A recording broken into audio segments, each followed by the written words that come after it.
नमस्कार दोस्तों। आज हम हमने अब तक जो किया है शिक्षण अधिगम उद्देश्य, उसकी गतिविधियाँ, उसके विचार, उसकी विशेषताएं, उनके बारे में अब तक हमने चर्चा की है। आगे की जो हम आज की जो क्लास जो वीडियो रहेगी उसमें हम अधिगम या शिक्षार्थी से संबंधित कुछ चीज़ों के बारे में जानकारी या जो भी हम बात है उसको उसके बारे में चर्चा करेंगे, जिसमें हमारी शिक्षार्थी की रुचि, उम्र, प्रेरणा, वातावरण, आर्थिक स्थिति, मतलब उन घटकों के बारे में बात करेंगे जिनसे पता चलता है कि शिक्षार्थी को क्या क्या चीज़ें प्रभावित करती हैं और किस तरह से उनका जो शिक्षण है, जो उसका सीखना है, वो प्रभावित होता है। सबसे पहले इन चीज़ों से पहले एक हम जो हमने अब तक थ्रू आउट जो काम किया है उस पर थोड़ा सा डिस्कस करते हैं।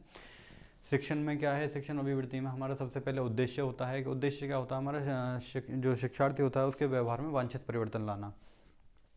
वांछित परिवर्तन लाने के बाद जो हमारा सबसे पहला काम क्या होता है, शिक्षण किसके द्वारा होता है, वांछित परिवर्तन आता है हमारा शिक्षण के द्वारा। शिक्षण के बाद क्या होता है हमारा अधिगम। अधिगम मीन्स जो लर्निंग होती है जिस पे हम अभी कर रहे हैं। उद्देश्यों को हमने जान लिया है। शिक्षण की जो विशेषताएं हैं, गुण हैं, उनके बारे में हम चर्चा कर चुके हैं। उनकी विधियों के बारे में, उनकी सामग्री के बारे में इत्यादि जो भी कुछ उसकी जो घटक हैं, मैगजीम्स ऑफ एजुकेशन, कारक सिद्धांत हैं, जो प्रिंसिपल्स हैं, किस तरह से टीचिंग है, means understanding level, memory level, reflecting level और कॉग्निटिव, साइकोलॉजिकल, जितने भी हमारे ये सेक्शन से संबंधित चीज़ें हैं वो हम पढ़ चुके हैं। उद्देश्यों के बारे में हम जान चुके हैं। आगे हमारा लर्निंग या जो हमारा अधिगम है उसके बारे में हम अभी जो हमारा करंट टॉपिक जो चल रहा है वो कुछ हमने कल डिस्कस किया था, कुछ आज हम डिस्कस करेंगे। उसके बाद आता है हमारा मूल्यांकन। मूल्यांकन को हम नेक्स्ट जो वीडियो होगी उसमें थोड़ा सा डिस्कस करेंगे। उसी में ही अगला मूल्यांकन के बाद एक स्टेज और आती है जिसमें जो हमारी समस्याएं सामने निकल के आती हैं, जो डायग्नोज होकर आती हैं, उनको निवारण करते हैं। निवारण के बाद फिर हमारा एक क्या होता है, परिणाम होता है। परिणाम किस रूप में होता है हमारा, वो अधिगम के रूप में ही होता है। तो कहीं ना कहीं जो मेन जो चीज़ें हैं, उद्देश्य, शिक्षण, अधिगम और मूल्यांकन है। मूल्यांकन को हम कल डिस्कस करेंगे। आज के लिए हम शिक्षार्थी के जो अधिगम के जो अगला टॉप पॉइंट है उसके बारे में डिस्कस करेंगे। अभी क्या है, शिक्षार्थी को जो प्रभावित करने वाली चीज़ें हैं वो है उसके एक पहली चीज़ है रुचि होना। मीन्स शिक्षार्थी की जो रुचि है किस चीज़ में है, किन चीज़ों पर निर्भर करती है। तो सबसे पहले जो रुचि होती है विद्यार्थी की, शिक्षार्थी की, वो उसके लक्ष्य पर निर्धारित करती है, आधारित रहती है। कहने का मतलब है कोई शिक्षार्थी तब तक रुचि नहीं लेगा जब तक उसके सामने वो खुद से ये नहीं सोचेगा कि मुझे ये लक्ष्य अचीव करना है। मीन्स अगर परसेंटेज स्कूल लेवल पे बात करें तो बच्चा क्या करता है, मुझे उसने टारगेट सेट कर लिया, मुझे 60% टारगेट या रिजल्ट लेके आना है, अपने मार्क्स लेके आने हैं, या 80% लेके आना है, 90% लेके आने हैं। इसी तरह से अगर थोड़े स्कूल लेवल के बाद के देखें, कॉम्पिटिटिव एग्ज़ाम के देखें, तो बच्चा क्या करता है कि सेट करता है कि मुझे इतनी रैंक या इतना स्कोर लाना ही लाना है। तो वो क्या चीज़ है, उसके लक्ष्य पर निर्धारित करती है। दूसरी चीज़ है अवांछित चीज़ें। अवांछित कई बार ऐसा हो जाता है कि माता पिता की या अभिभावकों की या उनके शिक्षकों की उन पे इतना दबाव आ जाता है कि बच्चे का वास्तविक लक्ष्य, मतलब वास्तविक रुचि किसी और चीज़ में होती है, जबकि उसको कुछ अन्य सब विषय या अन्य कुछ जैसे अनइंटरेस्टेड चीज़ें, जैसे मान लीजिए शिक्षार्थी का रुचि है फुटबॉल खेलने में, उसको क्रिकेट खिलाया जा रहा है। शिक्षार्थी की रुचि है पढ़ने में, उसको स्पोर्ट्स एक्टिविटीज़ में डाल दिया जा रहा है, उसको डिस्टर्ब किया जा रहा है। जैसे MSD महेंद्र सिंह धोनी मूवी में देखा होगा आपने, रेलवे की जॉब मिलने के बाद वो क्या होता है, इरिटेट हो जाता है। लेकिन खुद को पहचानने के बाद जब उसकी रुचि किस में होती है, क्रिकेट में होती है, तो वो एक रेलवे जॉब को क्विट करके वहाँ पे क्या करता है, एक अपने रुचि के हिसाब से जॉब करता है। तो इस तरह से हम कह सकते हैं रुचि जो हमारे लक्ष्य और अवांछित तत्वों की वजह से प्रभावित होती है। दूसरी चीज़ है उम्र। उम्र जो हमारे शिक्षार्थी की उम्र है वो काफ़ी प्रभावी जो तत्व है या कारक है कह सकते हैं। इसमें हमारी 3 अवस्थाएं मेन जो मुख्य हो सकती हैं, बाल्यकाल, किशोरावस्था और वयस्क। वयस्क में अगर WHO के हिसाब से देखें तो 25 से 65 वर्ष तक की उम्र होती है, जिसमें जीवन पर्यंत या वास्तविक जीवन यापन से संबंधित चीज़ों को व्यक्ति क्या करता, सीखता रहता है। जबकि किशोर अवस्था में क्या है, जो शिक्षक आधारित या शिक्षक जिस तरह से एक स्वयं निर्देशित ना होके एक शिक्षक निर्देशित शिक्षण या अधिगम क्या होता है, प्रक्रिया होती है। जबकि बाल्यकाल क्या है, बाल्यकाल एक कॉपी कैट वाला सिस्टम होता है। बच्चा जैसा देखता है, जैसा सुनता है, जैसा वो ऑब्जर्व करता है उसी तरह से वो बिहेव करना स्टार्ट कर देता है। तो ये हमारे पेडागोजी के विषय हैं, ये हमारा एंड्रागोजी का। एंड्रागोजी मीन्स छात्र आधारित शिक्षण में आता है। जबकि इसमें अगर हम दोनों के चीज़ों में देखें तो योजना बनाना, पाठ्यक्रम विन्यास, गति, गतिविधि, मूल्यांकन, निर्भरता, अनुभव, प्रेरणा, समर्पण, मांग, निदान, समस्या, उद्देश्य, ये चीज़ें हैं। हम एक बार थोड़ा सा डिस्कस कर लेते हैं किशोर और वयस्क जो हमारे शिक्षार्थी हैं उन दोनों के बीच में। इसमें क्या होता है, योजना बनाना मीन्स जो बच्चे को पाठ्यक्रम या जो बच्चा क्या पढ़ेगा क्या नहीं पढ़ेगा। अगर हम किशोर की बात करें तो किशोर में क्या होगा, योजनाएं कौन बनाएगा, शिक्षक बनाएगा, और ये क्या होगा, निर्देशित होगा। जबकि वयस्क जो शिक्षार्थी होगा, योजना क्या स्व निर्धारित योजना बनाएगा, अपने ज़रूरतों के हिसाब से, अपने अनुभवों के हिसाब से, अपने लक्ष्य के हिसाब से क्या करेगा, योजना बनाएगा, अपने पाठ्यक्रम निर्धारित करेगा, अपना जो करिकुलम है, एक दिनचर्या अपने निर्धारित करेगा। मुझे इतने टाइम पढ़ना है, इतने टाइम एक्टिविटीज़ करनी है, इतने एक्सरसाइज करनी है। इस तरह से क्या करेगा, वो खुद को योजित करेगा, नियोजित करेगा, एक योजना बनाएगा प्रॉपर। दूसरा है इसके पाठ्यक्रम विन्यास, गति और गतिविधि।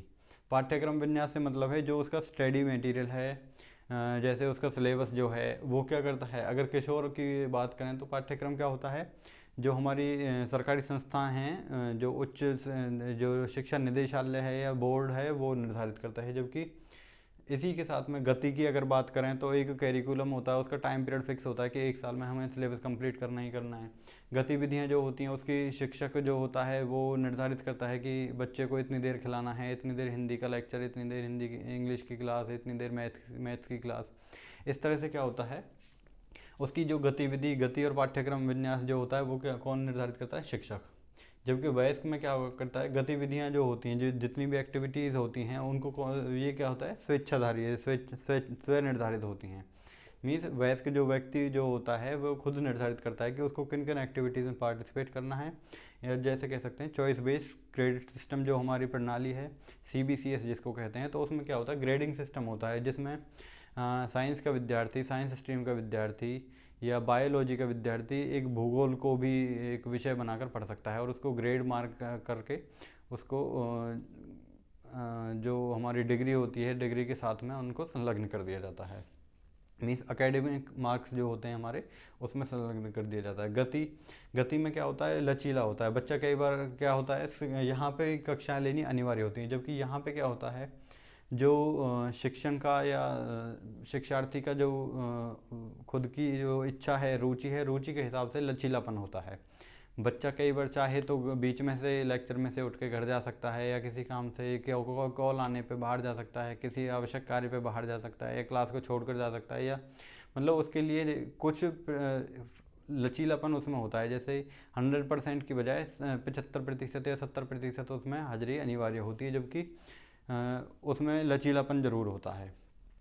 आगे इसकी बात करें मूल्यांकन यहाँ पे अगर किशोर की बात करें तो मूल्यांकन कौन करता है, हमारा जो शिक्षक होता है वो मूल्यांकन करता है, जिसमें हमारा लिखित परीक्षाएं हो सकती है, मौखिक परीक्षाएं हो सकती हैं, साक्षात्कार हो सकता है, पैनल चर्चा हो सकती है, ग्रुप डिस्कशन हो सकता है। इसी तरह अगर वयस्क की बात करें, वयस्क में क्या होता है, कोई लिखित परीक्षा ऐसी अनिवार्य नहीं होती, हो सकता है यहाँ पे इंटरव्यू हो, या हो सकता है कि यहाँ पे कोई ग्रुप डिस्कशन या कुछ इस तरह का कोई एक्टिविटीज़ हो सकती है। मौखिक रूप में भी मूल्यांकन हो सकता है, या स्वयं मूल्यांकन भी हो सकता है कि खुद को सीखने के लिए प्रेरित करने के लिए बच्चा क्या करता है, स्वयं मूल्यांकन करता है। आगे है निर्भरता। यहाँ पे अगर निर्भरता की बात करें, जो किशोर होता है, किशोर निर्भर किस पे होता है, ऑब्वियस सी बात है, जब यह इसमें खुद में अनुभव की कमी होती है तो अनुभवों की कमी होने के कारण ये निर्भरता शिक्षक पर होती है। जबकि वयस्क जो व्यक्ति या वयस्क जो शिक्षार्थी होता है वो स्वनिर्भर होता है, आत्मनिर्भर होता है, अपने इच्छानुसार अपने अनुभवों के आधार पर वो कार्य कर सकता है या निर्णय ले सकता है। और अगर अनुभव की बात करें तो इसके जो किशोर के जो स्वयं के अनुभव हैं, अनुभव स्वयं के नहीं होते हैं, थोड़ी थोड़ी चीज़ें होती हैं, तो गलतियां करता है उस उम्र में बच्चा। जबकि वयस्क व्यक्ति के पास के वयस्क शिक्षार्थी के पास क्या होता है, कुछ अनुभवों का एक कलेक्शन हो जाता है, कुछ गलतियां वो कर चुका होता है, उन गलतियों को सुधार के, उन गलतियों को इग्नोर करके वो अपने आगे के फ्यूचर के लिए कार्य करता है। अगर किशोर की उम्र की बात करें तो ये लगभग 12 से 18 मान सकते हैं, 12 से जो मेन तो 18 तक मान सकते हैं, या आत्मनिर्भर बनने तक, या कुछ शिक्षण लेवल तक कह सकते हैं कि 25 तक हम इसको माना जा सकता है। आगे अगर प्रेरणा की बात करें किशोर में और वयस्क में, अगर किशोर में बात करें प्रेरणा, तो ये इसको स्वयं, जब वो ये कि स्वयं आत्मनिर्भर नहीं होती, स्वयं निर्धारित नहीं होती चीज़ें, स्वयं अनुभव नहीं होते खुद के, तो वहाँ पे प्रेरणा कौन देता है? शिक्षक देता है। वो उनके सामने उदाहरण पेश करता है महान व्यक्तियों के, महान चीज़ों के, सफलता असफल लोगों के, क्या करता है उनको सफल लोगों के उदाहरण देकर उनको प्रेरित करता है। किस लिए? उनके लक्ष्य प्राप्ति के लिए। लक्ष्य क्या होते हैं?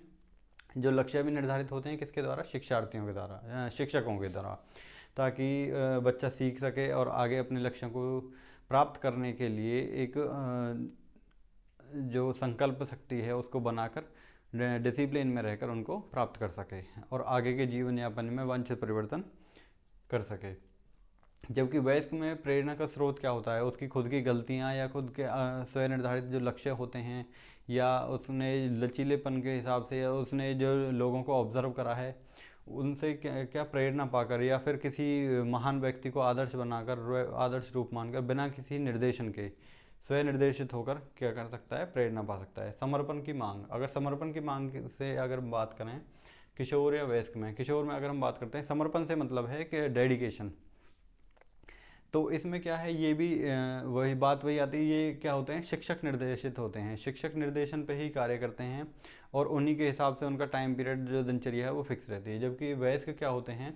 वो अपने जो दिनचर्या होती है उसमें 3 घंटे 4 घंटे या 8 घंटे इस तरह से डिसिप्लिन का फिक्स करके उसमें क्या करते हैं? बच्चों को बच्चे क्या करते हैं उसमें थोड़ा सा लचीलेपन के हिसाब से रात में, दिन में, किसी भी टाइम 7 घंटे 6 घंटे 5 घंटे इस तरह से वो क्या करते हैं? खुद को डेडिकेट करते हैं कि मुझे इतने घंटे पढ़ना ही पढ़ना है। तो वो उनको किसी के निर्देशन की आवश्यकता नहीं होकर स्वयं निर्देशित होते हैं। निदान और समस्या, यहाँ पर जो किशोर शिक्षार्थी जो हमारा होता है उसका मूल्यांकन शिक्षक के द्वारा होता है। उनको उनका निदान करना मीन्स उनको डायग्नोज करना, उनकी जो समस्याएं होती हैं उसके लिए शिक्षक को अपने व्यवहार में परिवर्तन करना होता है थोड़ा बहुत, और उनके तरीक़ों को, जैसे हमने पढ़ा था डॉक्ट्रिन ऑफ इंडिविजुअल डिफरेंस, वैयक्तिक भिन्नता का सिद्धांत, उसके आधार पर हम कह सकते हैं कि यहाँ पे निदान और समाधान किसके हाथ में होता है? शिक्षक के हाथ में होता है।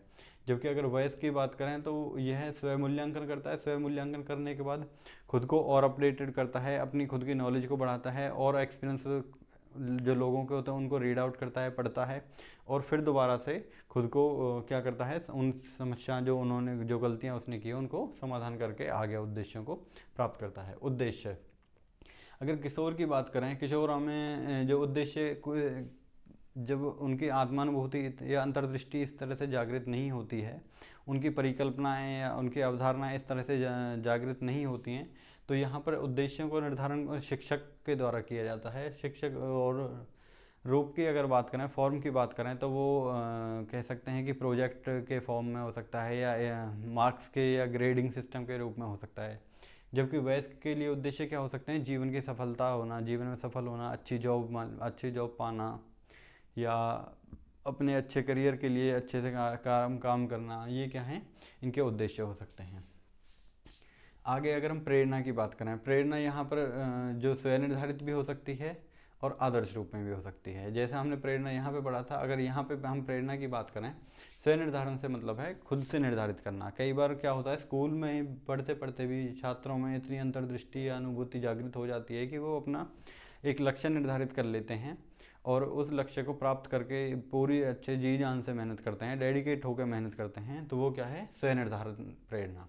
आदर्श रूप से मतलब है जब हमारे सामने किसी एक महान व्यक्ति, सफल व्यक्ति का एक आदर्श रूप होता है, उस आदर्श रूप को फॉलो करके, जैसे एकलव्य की बात करें, एकलव्य ने द्रोणाचार्य की मूर्ति के सामने पूजा करके उनको आदर्श रूप मानकर क्या किया था? शिक्षा ग्रहण की थी। तो वो क्या कह सकते हैं? हमारा आदर्श रूप है। आगे है वातावरण। वातावरण में क्या है? हमारा समाज है, परिवार है, संस्था हैं, उत्तरदायित्व अगर हम कह सकते हैं। समाज से मतलब है जो हमारी सोसाइटी है, आस पड़ोस है, परिवार है, शिक्षक हैं, वो जो व्यक्ति हैं हमारे आसपास के, उन पर आधारित होता है। वो उनको देख के उनकी उनका जो एक मानसिक दबाव जो होता है कहीं ना कहीं वो हमें प्रेरित भी कर सकता है और हमें वो मतलब एक डिग्रेड भी कर सकता है, हमें डाउनग्रेड भी कर सकता है, हमारा मॉरल डाउन कर सकता है। लेकिन अगर सही मायनों में देखें, जैसे जॉइंट फैमिली है, जॉइंट फैमिली का एक कहीं ना कहीं एक हमारे इंश्योरेंस की तरह कार्य करती है, तो वो कहीं ना कहीं प्रेरित करती है कि हम अच्छे से अपना जीवन यापन कर सकें। ऐसे ही समाज कहीं ना कहीं हमारा एक शिक्षक सीखने के लिए वातावरण तैयार करता है। दूसरी चीज़ है परिवार। परिवार से मतलब है कई बार जो हमारे अभिभावक होते हैं, माता पिता होते हैं, उनको इतनी एक्सपेक्टेशन हो जाती है कि उनको तुरंत परिणाम की वो होती है, मतलब जरूर लगता है कि तुरंत परिणाम आने चाहिए। उन बच्चे ने कोई एग्ज़ाम दिया, तुरंत ये एक्सपेक्ट करते हैं कि तुरंत मतलब 6 महीने या 3 महीने हुए एग्ज़ाम दे दिया, तुरंत क्वालिफाई हो जाएगा, अभी रिज़ल्ट आ जाएगा। लेकिन जब सक्सेस नहीं होता है बच्चा, तो फिर उसको प्रेशराइज करते हैं, उस पर दबाव डालते हैं। वो चीज़ गलत है। उसकी बजाय क्या है, थोड़ा टाइम दे के उनको सीख समझने के टाइम दे के उसके हिसाब से उनको कोऑर्डिनेशन करना चाहिए। अगर असफल हो भी जाता है तो उस कंडीशन में भी उनको प्रोत्साहित करें, ना कि उनको उनकी जो आशा हैं उनको और मतलब ख़राब करें, उनको निराश करें। तीसरा है संस्थाएं। मान लो कोई इंस्टीट्यूट है, वहाँ बच्चा वहाँ पे पढ़ रहा है, या स्कूल में बच्चा पढ़ रहा है, तो वहाँ पे उसका स्तर क्या है। स्तर से मतलब है जैसे फैसिलिटीज़ हैं, एक आईआईटीज़ हो सकते हैं, एक नॉर्मल बीटेक कॉलेज हो सकता है, एक प्राइवेट कॉलेज हो सकते हैं। तो उनमें क्या है, जो प्रैक्टिकल ज्ञान है, जो व्यवहारिक ज्ञान है, उसके स्तर पर जो तकनीकी है, तकनीकी के आधार पर जो मशीनरी है, उनके आधार पर क्या है, उनकी सुविधाओं की उपलब्धता और अनुपलब्धता के आधार पर क्या हो सकते हैं, उच्च और निम्न स्तर हो सकते हैं। या वहाँ के जो टीचर्स हैं, प्रोफेसर हैं, लेक्चरार हैं, उनके स्तर, उनकी एलिजिबिलिटी, उनके नॉलेज, उनका अवेलेबिलिटी क्या है, संस्था के स्तर को निर्धारित करती है। जैसे इनकी कॉलेजेस की अगर बात करें, तो यूनिवर्सिटी की बात करें, तो इनको एक्रीडेशन नैक द्वारा मिलता है। टेक्निकल एजुकेशन की अगर बात करें, यूनिवर्सिटी कॉलेजेस को एनबीए द्वारा, नेशनल बोर्ड ऑफ एक्रीडेशन द्वारा एक्रीडेशन मिलता है। आगे है उत्तरदायित्व। उत्तरदायित्व से मतलब है कई बार चीज़ें समाज में रहकर, व्यक्ति परिवार में रहकर असामयिक या कुछ अकालिक जो चीज़ें हो जाती हैं व्यक्ति के जीवन में, तो उनकी वजह से जो व्यक्ति को जिम्मेदारियों का निर्वहन करना अनिवार्य हो जाता है। तो वहीं पर उसकी क्या होती है, एक मानसिक स्थिति होती है, वो परिवर्तित हो जाती है। परिवर्तित होने के कारण वो जो शिक्षा ग्रहण नहीं कर पाता है, सीख नहीं पाता है चीज़ों को, और दबाव में आकर अपनी कमाने की दिनचर्या पर उतारू हो जाता है। जबकि वही व्यक्ति अगर अच्छा टैलेंटेड होता है और अगर उसको वातावरण अच्छा मिलता, तो वो बहुत अच्छे स्तर पर जा सकता था। तो क्या है, उत्तरदायित्व जो हमारी जिम्मेदारियां हैं, कहीं ना कहीं उन चीज़ों से भी कई बार प्रभाव पड़ जाता है। ये चीज़ें फ़ायदा करती हैं, फ़ायदा भी देती हैं, लेकिन कुछ चीज़ों में ये नुकसान भी कर सकती हैं। इसमें वातावरण में ही अगर बात करें, तो आगे हमारी ये परंपरागत पद्धति के आधार पर और आधुनिक पद्धति के आधार पर हमारा शिक्षण हो सकता है। जिसमें परंपरागत से मतलब है जो हमारे गुरुकुल व्यवस्था हैं, हमारी आचार्य होते थे, गुरुकुल होते थे, जो हमारे गुरुजी होते, वो बच्चे क्या करते थे, एक गांव के में अपने शिक्षकों के साथ पूरे 24 घंटे रहते थे, वहीं पे उनको शिक्षा लेते थे। उसमें क्या होता था, अगर कुछ ऐसी लिखित परीक्षाएं नहीं होती थी, एक सम्यक एक प्रत्यक्ष ज्ञान उनको प्रदान किया जाता था, जिसमें शिल्प ज्ञान हो सकता था, कला हो सकती थी, और कह सकते हैं संगीत शिक्षा हो सकती थी, शास्त्र ज्ञान हो सकता था, शास्त्र ज्ञान हो सकता था, वेद उपनिषद वगैरह इस तरह की चीज़ें हो सकती, सिखाना हो सकता था।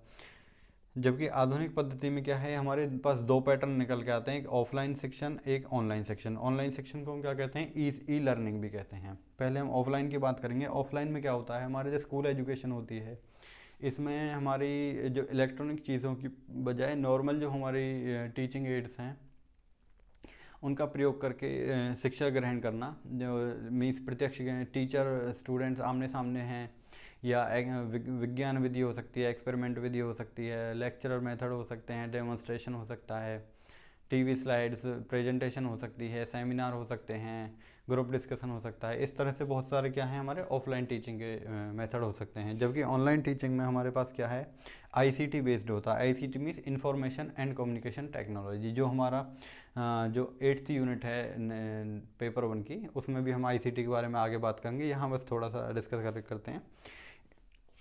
इसमें हमारे स्वयं है, स्वयं प्रभा है, हायर एजुकेशन है, स्कूल एजुकेशन है जो सिलेबस बेस्ड है, हेल्पफुल एनवायरनमेंट है, आगे मॉक्स है, स्पॉक्स है।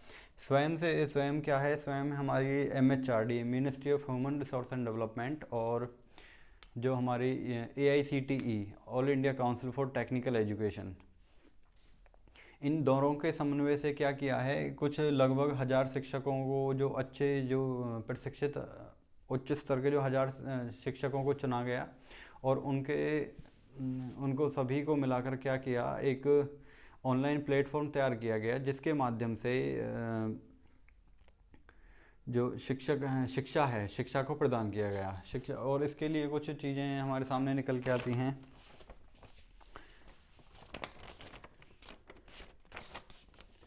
इसका जो लक्ष्य होता है उसमें कह सकते हैं कि स्वयं में आईसीटी में कह सकते हैं 3 चीज़ें हमारे सामने आती हैं। व्यापकता या पहुंच। दूसरी चीज़ क्या है? निष्पक्षता।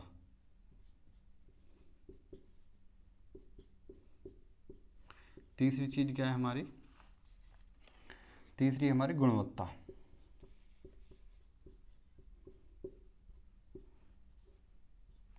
यहीं पर अगर परंपरागत पद्धति में अगर हम देखें तो यहाँ पर क्या होता था, कई बार जो शिक्षण होता था, शिक्षण के लिए जो शिक्षार्थी होता था, उनके साथ भेदभाव की भावना हमने सामने देखी है। अब से कुछ साल पहले जातिगत धार्मिक भेदभाव सामने आता था। इस तरह की समस्याएं कुछ ना कुछ, या ब्राह्मणों को और क्षत्रियों को शिक्षा ग्रहण करने की अनुमति होती थी, निम्न जातियों को नहीं पढ़ाया जाता था। एकलव्य के साथ जो कहानी में जैसे हम सुनते हैं कि उसके साथ भेदभाव के कारण उसको गुरुकुल में शिक्षा नहीं दी गई। इस तरह के जो भेदभाव की जो संभावनाएं वो बनी रहती थी, जबकि आधुनिक शिक्षण में ये चीज़ें क्या हैं, वो कम हो गई हैं। व्यापकता से मतलब है आईसीटी के माध्यम से, इंफॉर्मेशन टेक्नोलॉजी के माध्यम से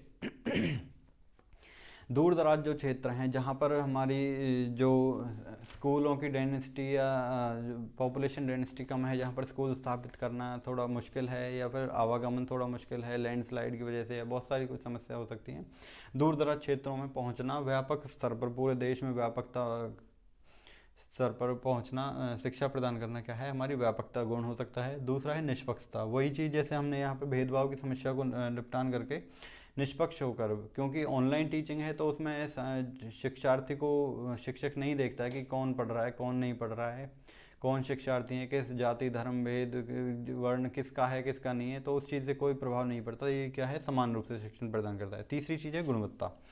जैसे हमने अभी बात किया, जो AICTE और जो MHRD ह्यूमन रिसोर्स डेवलपमेंट है, केंद्रीय जो सरकार के अंतर्गत आता है, तो उसमें क्या है, उच्च स्तर के 1000 शिक्षकों को चुना गया, जिसमें से लगभग कह सकते हैं कि 1000 कोर्सेज को इसमें दिखाया जाता है, और लगभग 80 हज़ार घंटों का इनके पास क्या है, कंटेंट अवेलेबल है।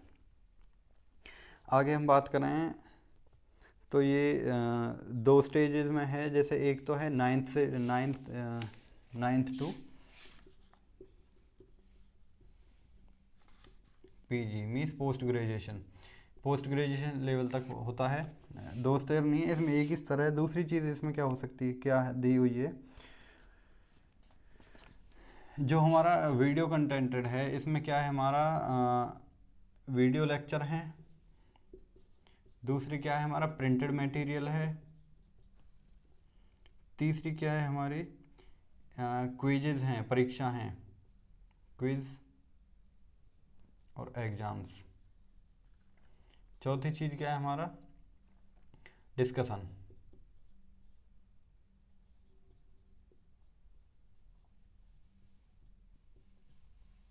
डिस्कशन क्या है, विचार विमर्श। एक ऑनलाइन क्लास तैयार की जाती है, जिसमें जो स्टूडेंट और जो टीचर हैं वो आपस में बातचीत करते हैं। आगे अगर हम स्वयं प्रभा की बात करें, स्वयं प्रभा में क्या है, एक इन्फिलिबनेट इंफॉर्मेशन एंड लाइव इन्फिलिबनेट होता है हमारा।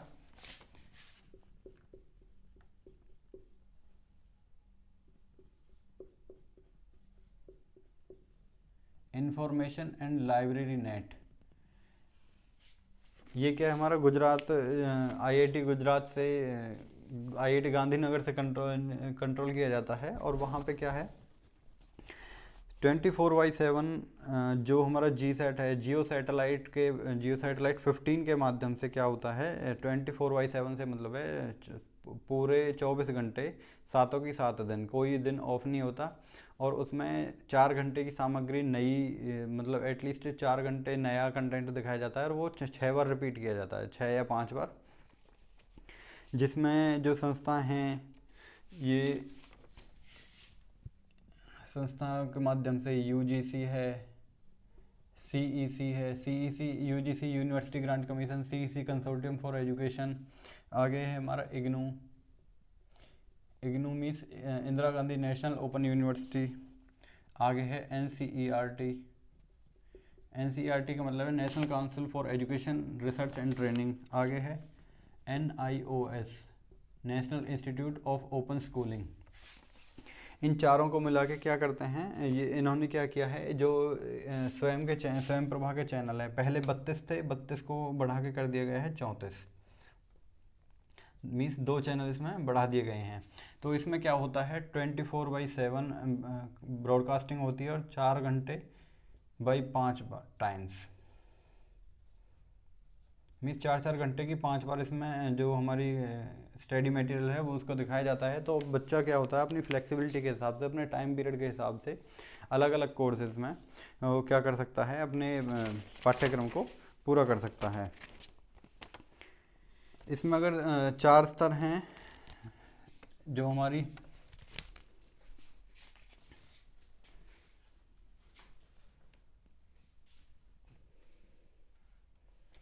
थोड़ा सा यहाँ पे बात करते हैं।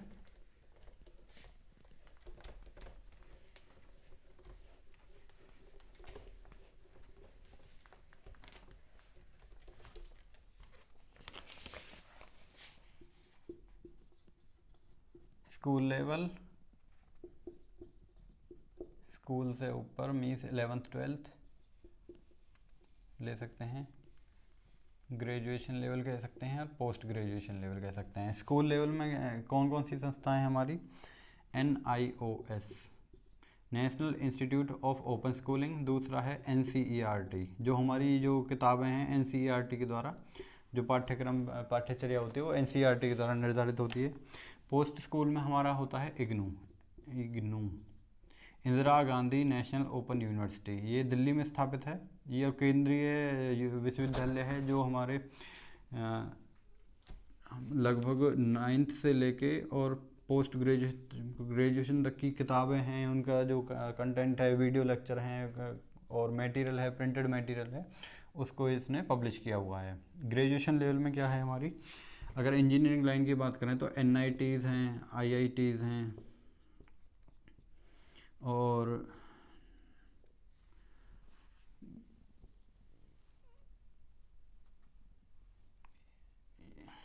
यही मान सकते हैं। दूसरा PG में, पोस्ट ग्रेजुएशन में क्या है हमारी, NITs हैं, IITs हैं। आगे है UGC, यूनिवर्सिटी ग्रांट कमीशन। तो ये कुछ संस्थाएं हैं, इनके बारे में हम आगे पढ़ेंगे, आगे भी पढ़ेंगे। तो ये क्या हैं, ये हमारी कुछ संस्थाएं जो हमारी जो मॉडर्न मीन्स आधुनिक जो पद्धति है, आधुनिक शिक्षण है, उसको प्रभावित करती हैं। अगर हम बात करें, आगे बात करते हैं मोक्स की। ये रहा मोक्स, मोक्स का मतलब है massive open online courses.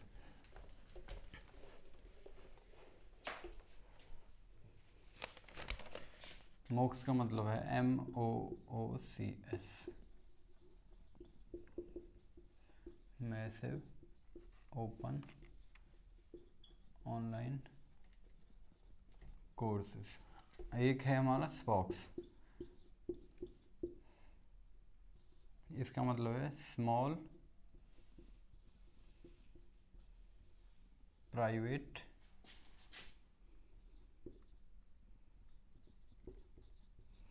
Online courses. मॉक्स में क्या है हमारा, इसमें हमारे क्या क्या मिलते हैं, एक तो वेब लेक्चर्स होते हैं। वेब लेक्चर से मतलब है ऑनलाइन जो शिक्षण होता है, जो लेक्चर्स होते हैं उनके वीडियो क्लासेस हैं, वीडियो क्लासेस मिलती हैं। दूसरा है हमारा प्रिंटेड मटेरियल मिलता है।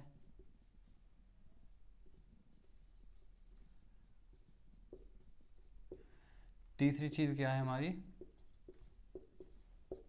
Forum, online forum. फॉरम से मतलब है ऑनलाइन एग्जामिनेशन की तरह, एक तरह से क्लोज्ड एग्जामिनेशन की जो फॉर्मेशन होता है उस तरह कह सकते हैं। और स्पोक्स क्या है हमारे यूनिवर्सिटी लेवल पे होता है, और इसके जो पार्टिसिपेंट हैं वो अनलिमिटेड हो सकते हैं। मीन्स कोई लिमिट नहीं है इसमें इस तरह से कि कितने लिमिट इसमें कितने ज्वाइन करें। इसमें क्या है, स्पोक्स में ये यूनिवर्सिटी लेवल पर एक विश्वविद्यालय स्तर पर होती है, स्टेट में कह सकते हैं या फिर किसी सेंटर में कह सकते हैं। दूसरा इसमें क्या है, जो हमारे पार्टिसिपेंट हैं तो वो 20-30 पार्टिसिपेंट होते हैं।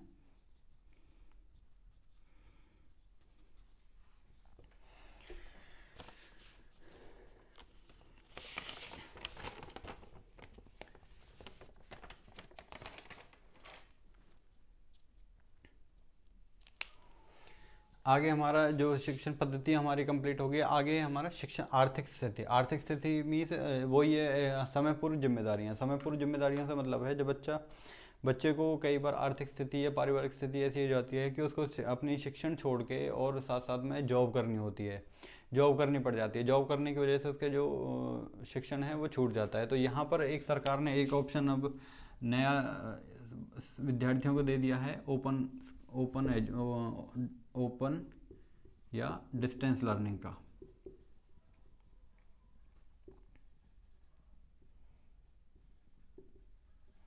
लर्निंग या एजुकेशन, जिसको इग्नू या स्टेट यूनिवर्सिटीज़ के अंदर भी परफॉर्म कराया जा रहा है। दूसरा है नैतिकता। नैतिकता से मतलब है कई बार जो कुछ आर्थिक स्थितियों की वजह से बच्चा कई बार गलत रास्तों को वो इरिटेट होकर उसके अंदर फ्रस्ट्रेशन हो जाती है। फ्रस्ट्रेशन की वजह से क्या होता है, वो गलत रास्तों पर चलने लगता है। तो वो चीज़ें कहीं ना कहीं आर्थिक स्थिति और शिक्षण को प्रभावित करती हैं।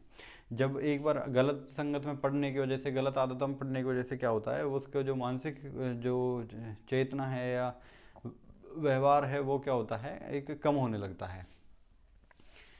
आगे आती है हमारी जो शिक्षण है वो हम कहते हैं कि बौद्धिक गतिविधि है। तो फिर ये सब जो घटक हैं ये किस तरह से प्रभावित होते हैं, किस तरह से इन चीज़ों को, शिक्षण को या सीखने को प्रभावित करते हैं।